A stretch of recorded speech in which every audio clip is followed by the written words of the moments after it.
लहरों से डरकर नौका पार नहीं होती और कोशिश करने वालों की कभी हार नहीं होती। और मेरे सुरवीरों, कैसे हो?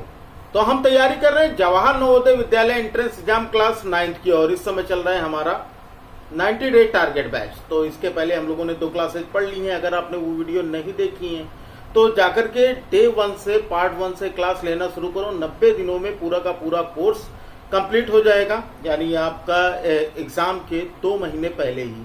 तो सभी लोग जुड़ जाओ, और जो बच्चे नए जुड़े हैं वो चैनल को सब्सक्राइब कर बेल आइकन को प्रेस कर लेंगे, ताकि उन्हें हमारे हर क्लास की नोटिफिकेशन मिलती रहे। और इस वीडियो पे जो आ गया ना, वीडियो को लाइक कर दो, क्योंकि लाइक तो पता ही है 150 प्लस लाइक चाहिए।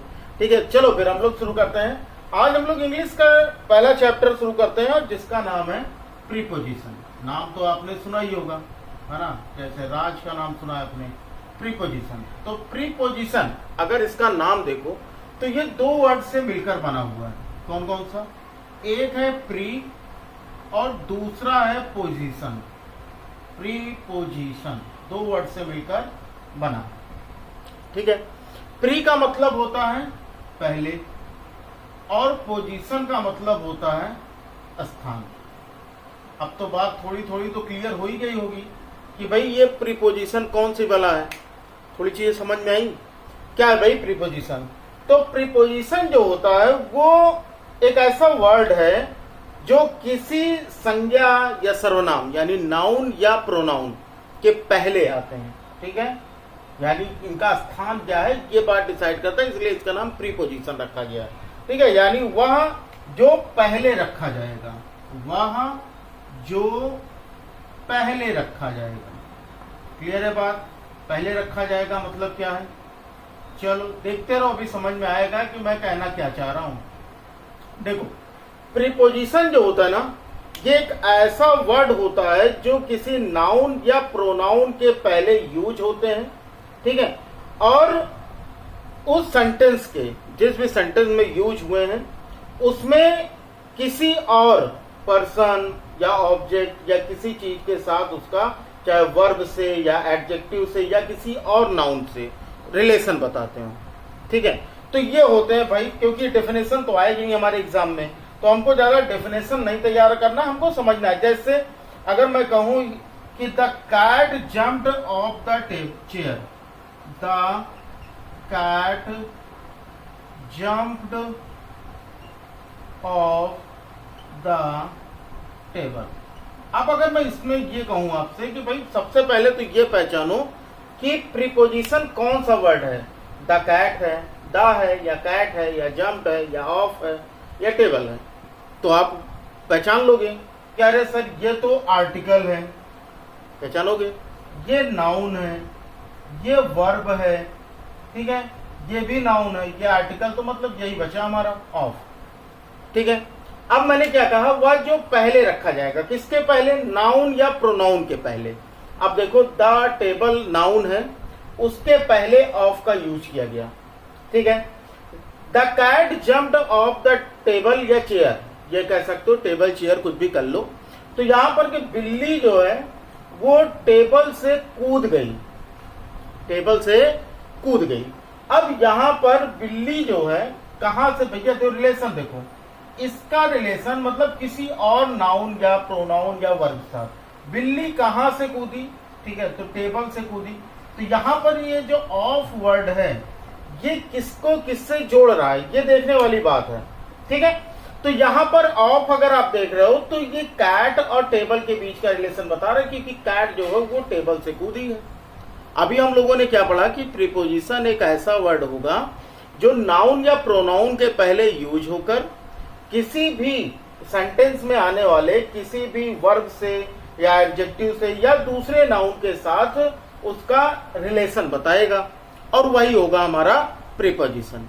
ठीक है, फिलहाल हमारे एग्जाम में क्वेश्चंस जो आते हैं ना, वो ज्यादातर इसके question fill in the blanks के होते हैं। नोट करते रहना, नोट्स बना लेना जरूर। ठीक है, तो अब यहां पर आती है बात काइंड्स ऑफ प्रीपोजिशन की। देखो, ये तो हमारी छोटी सी बात रही कि हमने समझ लिया कि ये प्रीपोजिशन होता क्या है। फिर हम देखते हैं काइंड्स ऑफ प्रीपोजिशन।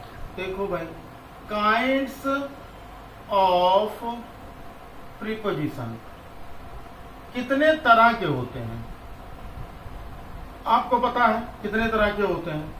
आप इनको 3 पार्ट में डिवाइड कर सकते हो, ठीक है? आप इनको क्या कर सकते हो?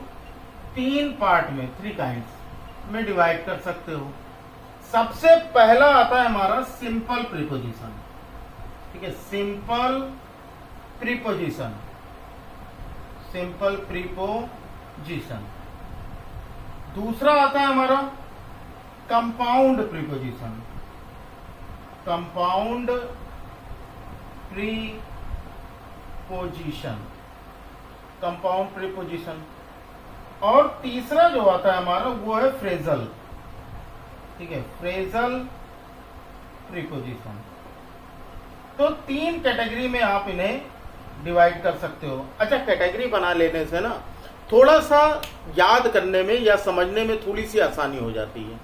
तो यहां पर हमें क्या देखना है? सिंपल 3 कैटेगरी में हमने डिवाइड किया। एक हो गया हमारा सिंपल प्रीपोजिशन, दूसरा कंपाउंड प्रीपोजिशन और तीसरा होता है फ्रेजल प्रीपोजिशन। नोट करते रहना सारी चीजें, नोट्स कंप्लीट कर लेना बढ़िया से।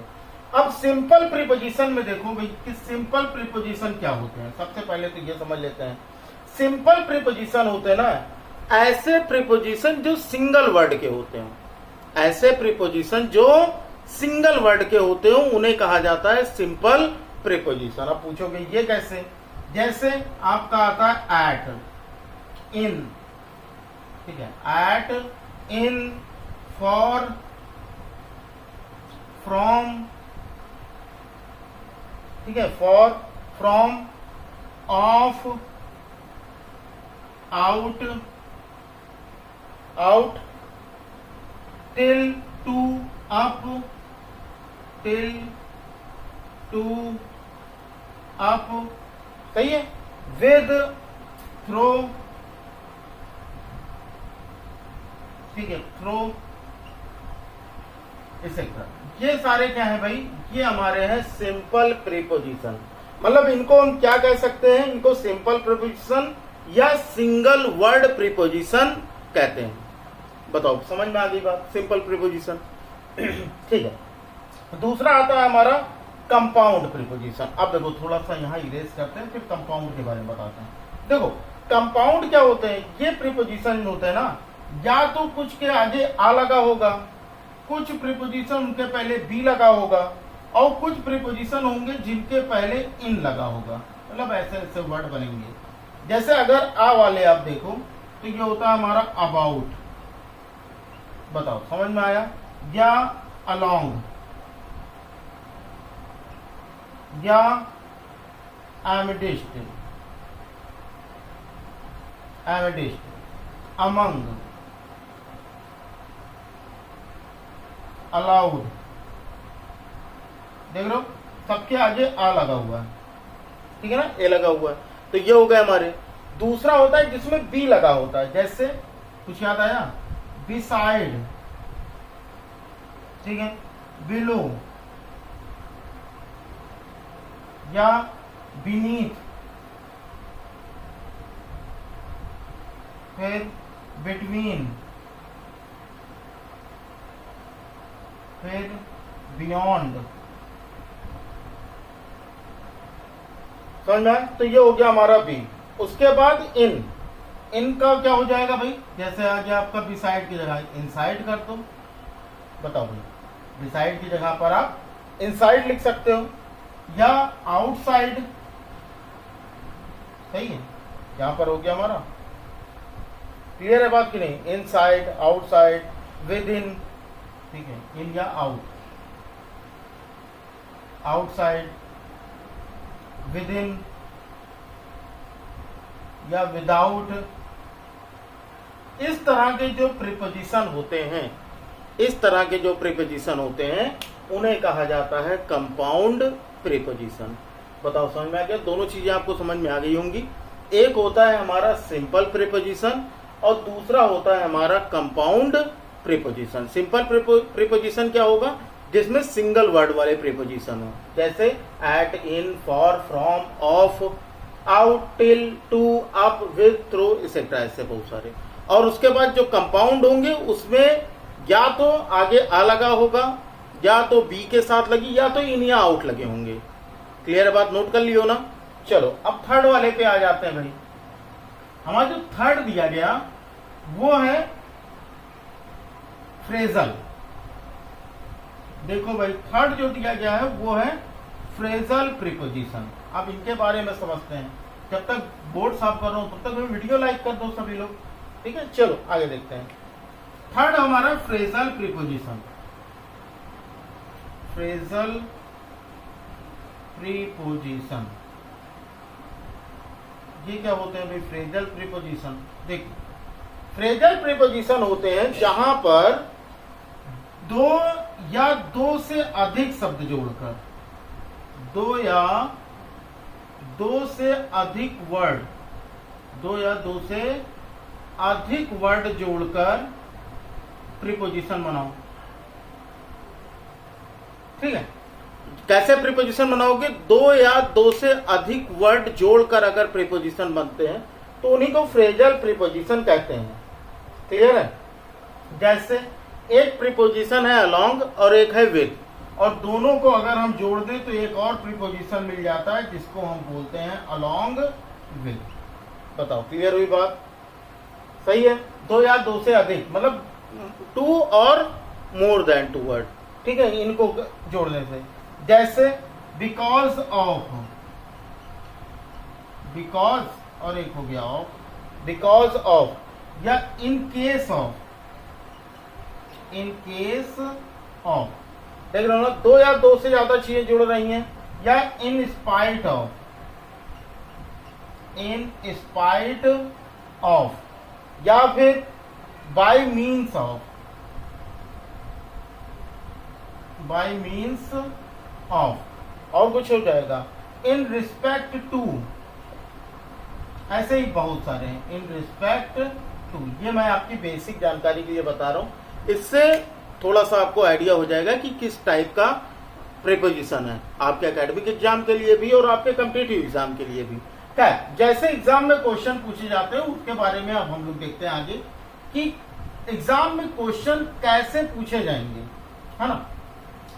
अब देखो ये पूछ लेता है कि भैया एक सेंटेंस दे देता है और पूछ लेता है बताओ कि यहाँ पर कौन सा प्रीपोजिशन आएगा। जैसे क्वेश्चन देखो, ही इज गोइंग और फिर ब्लैंक है और उसके बाद स्टेशन। ठीक है, अब इस तरह क्वेश्चन देगा। ऑप्शन ए दे देगा ऑफ, ऑप्शन हो जाएगा B to, option C from, या ऑप्शन डी बाय। ऐसे आपको चार ऑप्शन दिया जाएगा। अब ये पूछेगा कि भाई बताओ यहाँ पर कौन सा ऑप्शन करेक्ट है, तो आप क्या बताओगे। ठीक है, तो सबसे पहली चीज तो ये समझ लेते हैं, इस क्वेश्चन के बारे में हम डिस्कस करेंगे अभी।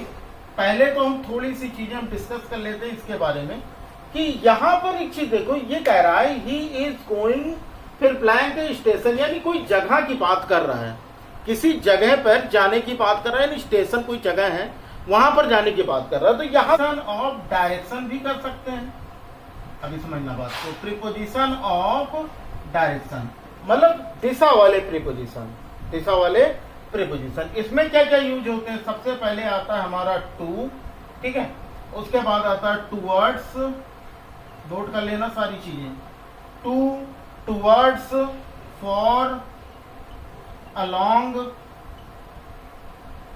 for, along, against,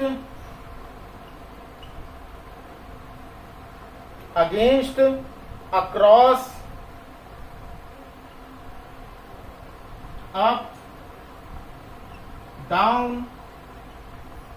और साथ में into। ठीक है, अब यहां पर देखो सबसे पहली चीज, यहां पर स्टेशन पहुंचना उसका क्या है? लक्ष्य है कि नहीं? यानी स्टेशन पहुंचना जो है उसका डेस्टिनेशन है। बताओ बात समझ में आई? तो अगर डेस्टिनेशन बताना हो, अगर डेस्टिनेशन बताना होता है तो हम वहां पर हमेशा टू प्रीपोजिशन का यूज करते हैं। ठीक है, सबसे पहला नोट कर लेना कि टू का यूज टू का यूज डेस्टिनेशन, टू का यूज डेस्टिनेशन यानी कि लक्ष्य बताने के लिए, क्या बताने के लिए, लक्ष्य बताने के लिए किया जाता है, लक्ष्य बताने के लिए किया जाता है। नोट कर लियो, के लिए किया जाता है। नोट करते रहो मेरे लाल, ठीक है, नोट करते रहो, क्योंकि आपके पास सेल्फ मेड नोट हो जाएगा।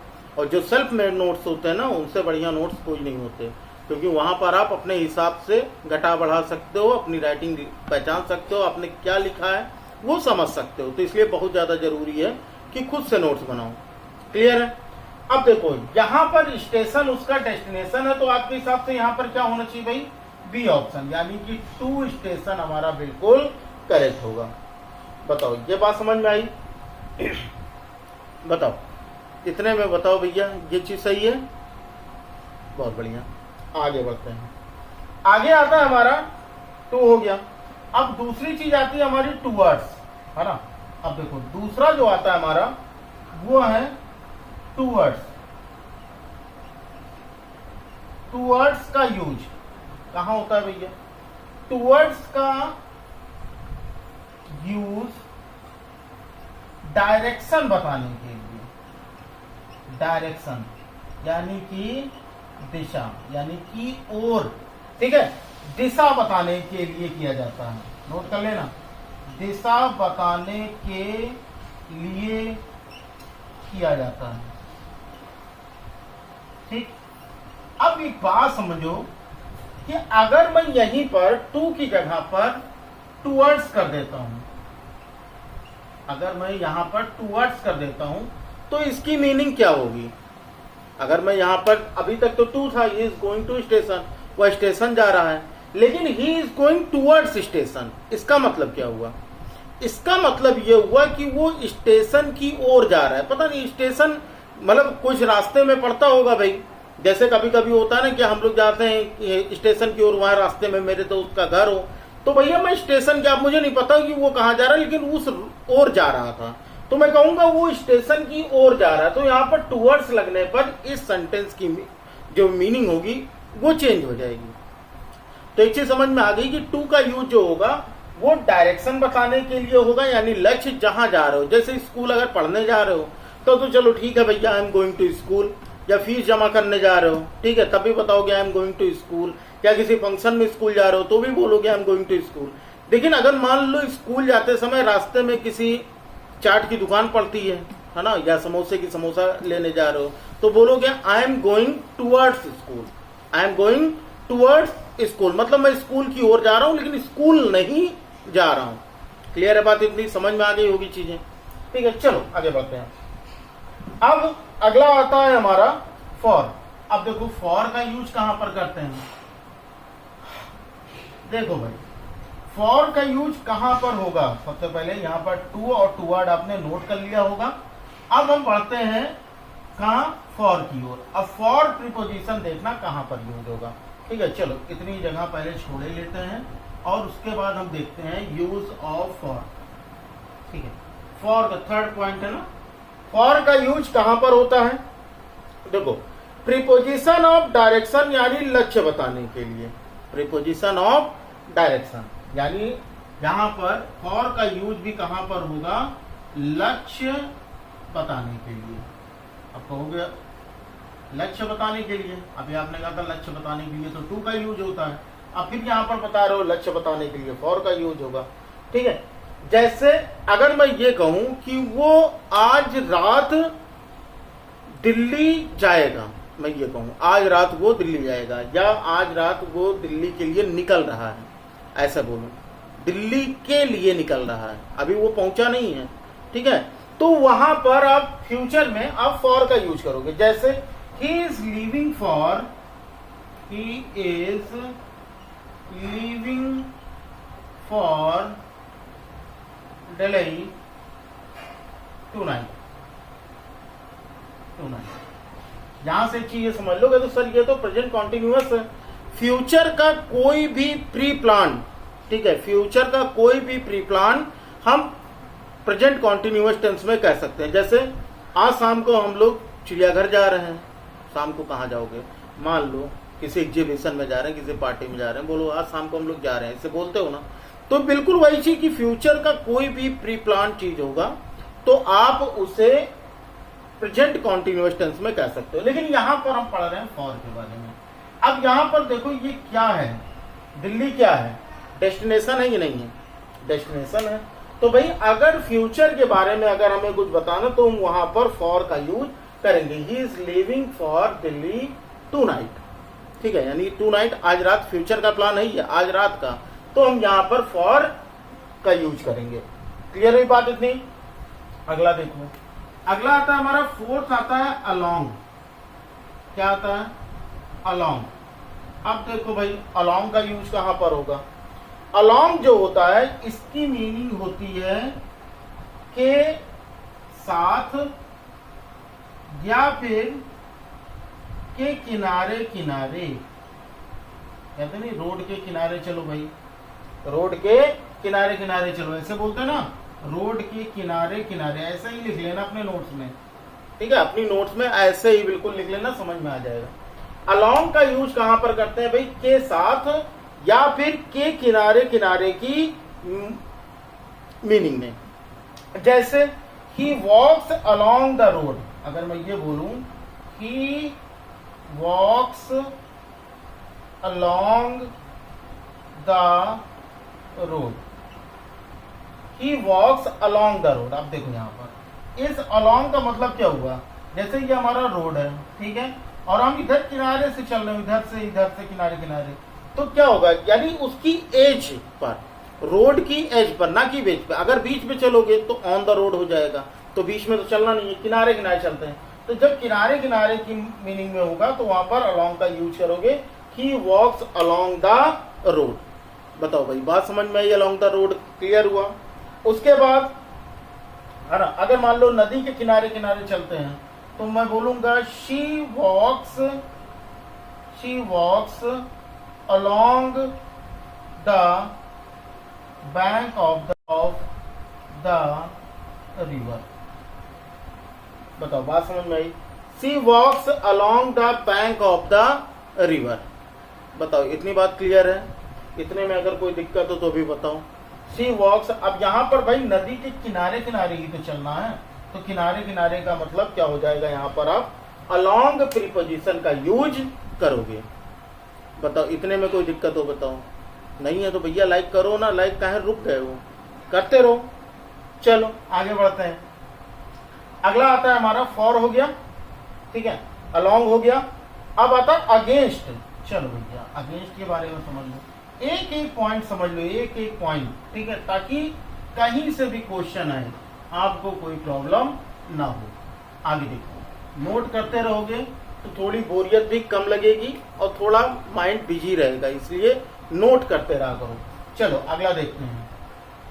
अगला आता है हमारा चौथा है, 1 2 3 4 5, सॉरी, हमारा है अगेंस्ट। अगेंस्ट, चलो भैया अगेंस्ट के बारे में समझो। अगेंस्ट का यूज कई जगह पर होता है, मतलब कई मीनिंग में होता है अगेंस्ट का यूज। कौन कौन सी मीनिंग हो सकती है? सबसे पहले आता है, अगर मान लो हमें इसे अपोजिट की मीनिंग में करना हो। अपोजिट का मतलब होता है विपरीत या फिर प्रतिकूल, या फिर प्रतिकूल की मीनिंग में अगर होगा तो भी आप अगेंस्ट का यूज कर सकते हो। जैसे it is difficult to sail, it is difficult to sail boat. क्या हो जाएगा? Sail against current, against current. बताओ क्या है? It is difficult to sail against current, मतलब धारा के विरुद्ध या धारा के विपरीत, ठीक है, तैरना कठिन होता है। होता ही नहीं होता? मतलब यहां पर अगेंस्ट करंट मतलब कहने का मतलब यह है कि धारा इधर बह रही है और तैरना इधर है, तो भैया बताओ डिफिकल्ट होगा कि नहीं। धारा के विरुद्ध मतलब कि अपोजिट साइड में। तो अपोजिट साइड में जब भी हमें विपरीत या प्रतिकूल या अपोजिट की मीनिंग में यूज करना हो तो हम अगेंस्ट का यूज करेंगे। दूसरा तरीका क्या हो सकता है, अगर मान लो ये हमें कहना हो कि कोई चीज, ये मान लो ए पॉइंट है ना, दूसरी चीज हो गई अगर मान लो किसी चीज से कोई चीज सट कर खड़ी हो, कैसे सट कर खड़ी हो, किसी चीज के साथ सट कर, या हम ये कह सकते हैं से लगी हुई हो। अब जैसे आप ये कहो, मान लो कि ये एक दीवार है, ये एक दीवार है, सीधी कर ले, दीवार तो अच्छी है नहीं तो पीछा की हो जाएगी। ये हमारी एक दीवार है, ठीक है, और यहां पर एक सीढ़ी लगी हुई है ऐसे, ठीक है, ऐसे सीढ़ी लगी हुई है। तो हम क्या कहेंगे कि भाई दीवार, सीढ़ी दीवार से लगी हुई है, यही तो बोलेंगे, सीढ़ी दीवार से लगी हुई या सीढ़ी दीवार से सटकर खड़ी है।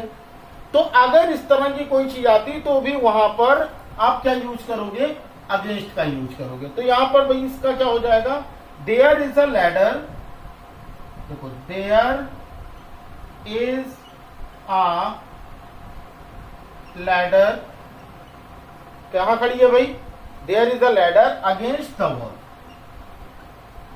Against the wall. अब देखो यहां पर अगेंस्ट का यूज किया गया, क्यों किया गया, क्योंकि दीवार से सीढ़ी लगकर या सटकर खड़ी हुई है, तो वहां पर अगेंस्ट द वॉल का यूज किया गया, ठीक है। जो सीढ़ी है, सीढ़ी का रिलेशन दीवार के साथ बताया जा रहा है, किसे, अगेंस्ट, तो यहाँ पर अगेंस्ट प्रीपोजिशन का यूज बिल्कुल सही है। बताओ समझ में आई बात, कितना समझ में आई गया होगा। चलो आगे बढ़ते हैं, फिर आता है हमारा अक्रॉस। ओके, आगे देखते हैं भाई, इतनी चीजें नोट कर लेना। अब आगे हम आते हैं अक्रॉस पे। देखो भाई अक्रॉस क्या है हमारा, अगला आता है 6 पॉइंट हमारा अक्रॉस। अक्रॉस का यूज कहां पर करते हैं, किस मीनिंग में। अक्रॉस का यूज कर भी कई मीनिंग में होता है। जैसे अगर मुझे ये कहना हो कि कोई नदी है, ठीक है, कोई नदी है और हमको इसके इस पार जाना है, तो अगर उस पार की मीनिंग में अगर हमें कोई वर्ड यूज करना तो वहां पर अक्रॉस का यूज करते हैं, ठीक है। तो हम लिख लेते हैं हिंदी में ज्यादा समझ में आएगा, उस पार, ठीक है, के उस पार, के उस पार।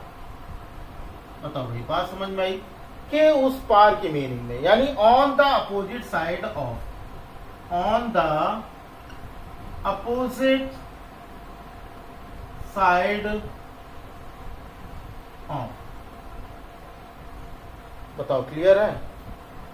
जैसे my best friend lives across the river, my best friend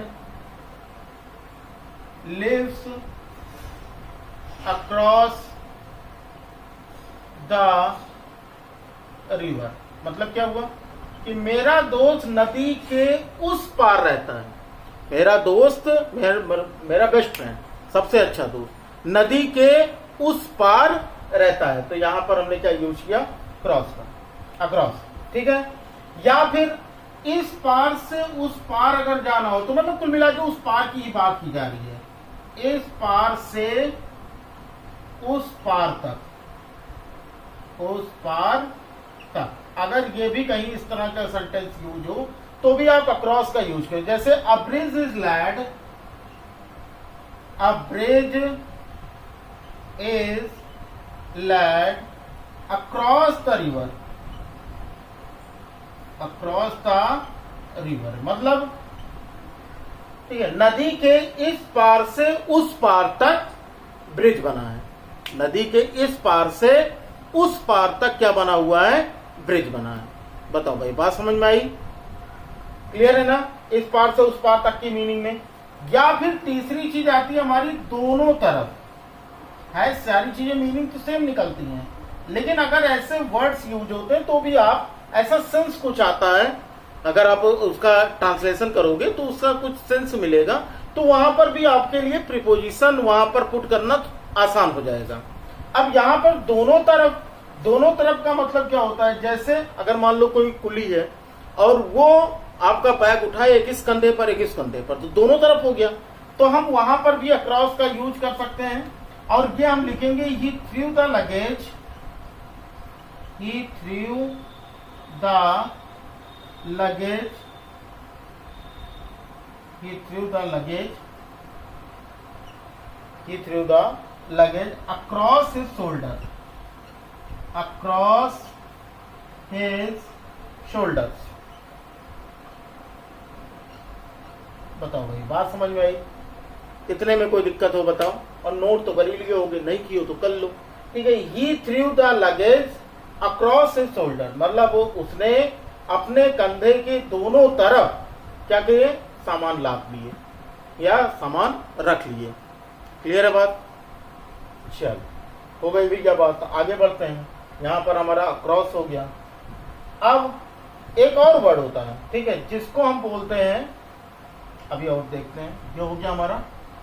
चलो आगे बढ़ते हैं भाई जिंदगी में।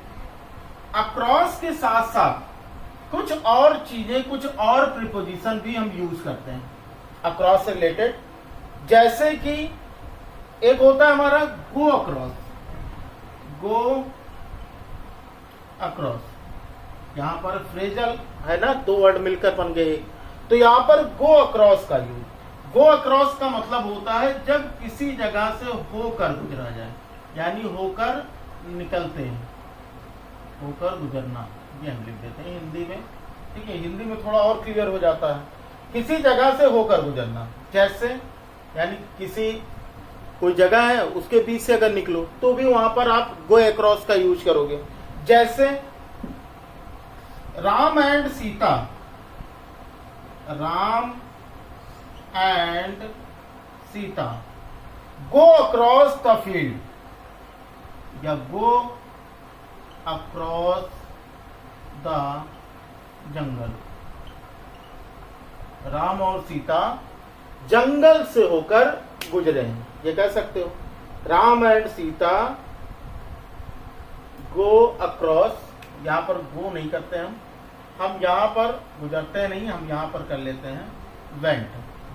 पास्ट की बात है तो वेंट कर लेते हैं। Ram and Sita went across the जंगल, मतलब जंगल से के बीच से गए हैं। क्लियर है बात इतनी? तो वहां पर आप क्या यूज करोगे? क्लियर है? गो अक्रॉस द रिवर। चलो, नहीं क्लियर होता तो यहां पर कर लेते हैं were going across the river. आप चलो क्लियर हो गया होगा, ठीक है, जंगल से होकर गुजर रहे हैं, ये कह सकते हो आप, ठीक है ना। तो ये हो गया हमारा गो अक्रॉस। आगे देखते हैं, आगे आता है हमारा कम अक्रॉस। चलो एक और आ जाता है कम अक्रॉस। कम अक्रॉस का यूज कहां पर करोगे? ठीक है, कम अक्रॉस का मतलब होता है कि जब किसी से अचानक मुलाकात हो, अचानक मुलाकात मतलब किसी से अचानक अगर मिल जाओ तो वहां पर अचानक मुलाकात के लिए आप यूज करोगे किसका? कम अक्रॉस का। अचानक मुलाकात होना, ठीक है, तो वहां पर कम अक्रॉस का। तो जैसे अब एक सेंटेंस बताते हैं कि when I was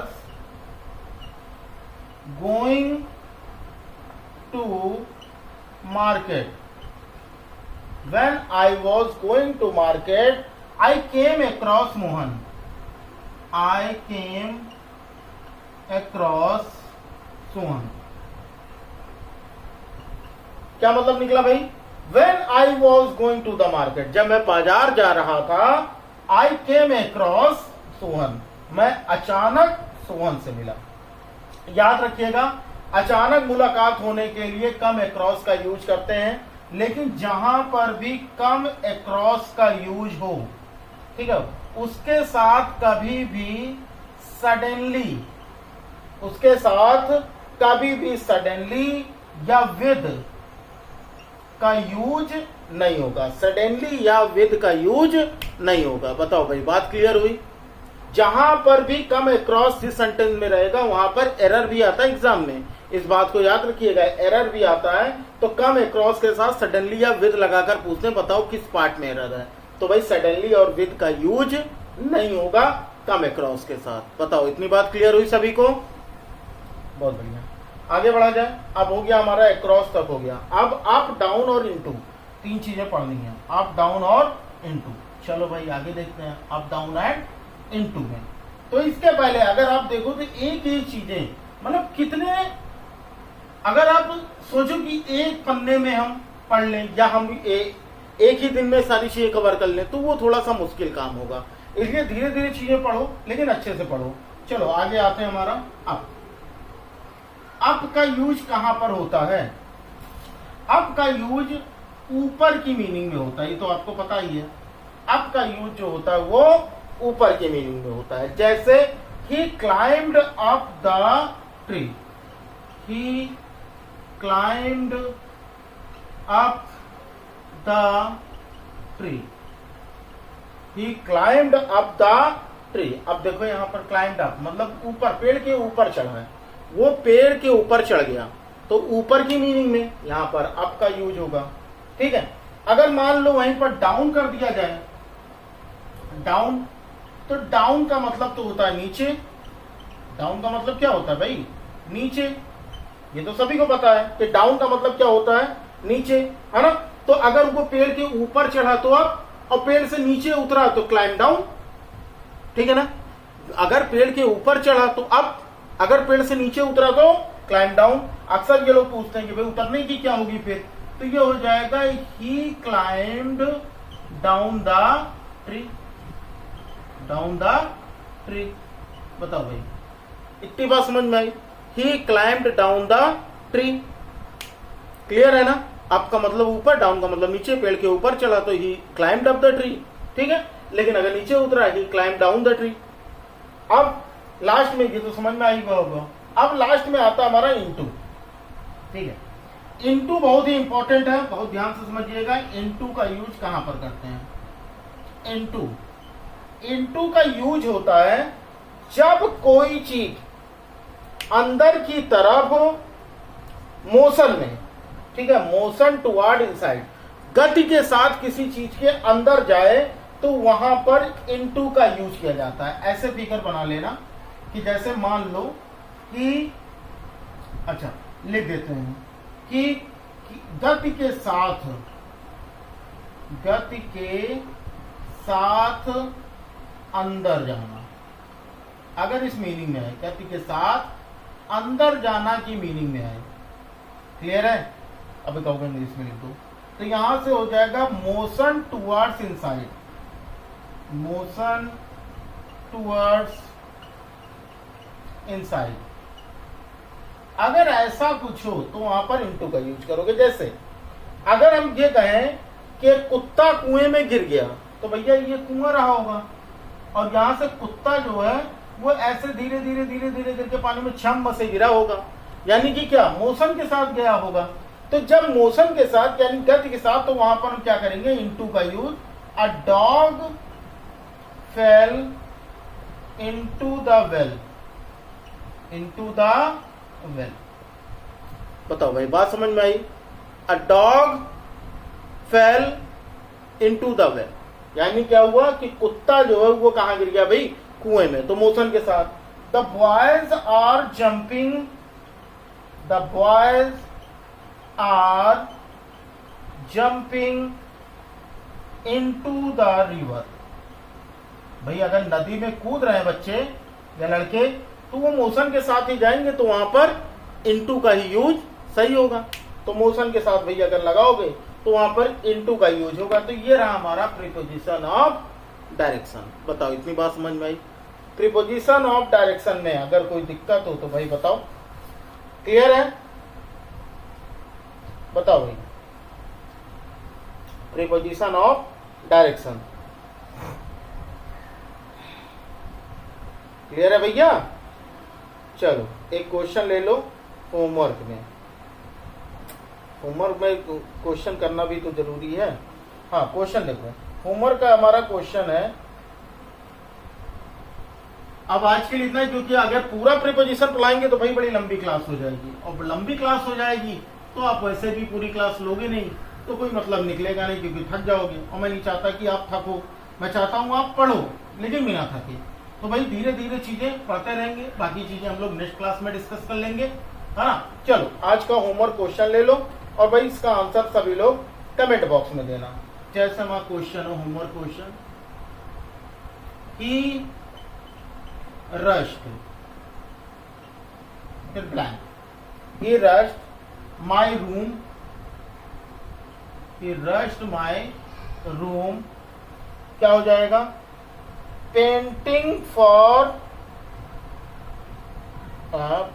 for breathe, कुछ गलत लग रहा है।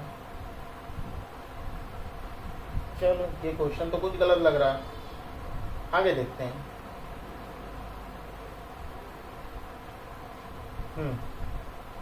चलो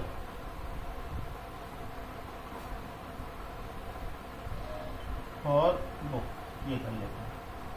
अब यहां पर ऑप्शन है हमारे, option A in, option B into, option C, option C at, या ऑप्शन डी है 2।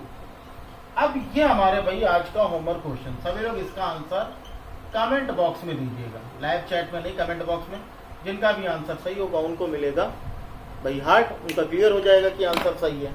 बाकी अगर चैनल को सब्सक्राइब कर लियो, बेल आइकन को प्रेस कर लियो, तो भैया आपको क्लास की नोटिफिकेशन रेगुलर मिलती रहेगी। 90 दिनों तक हम लोग लगातार ऐसे ही बेसिक कॉन्सेप्ट क्लियर करते रहेंगे अपने हर एक टॉपिक से।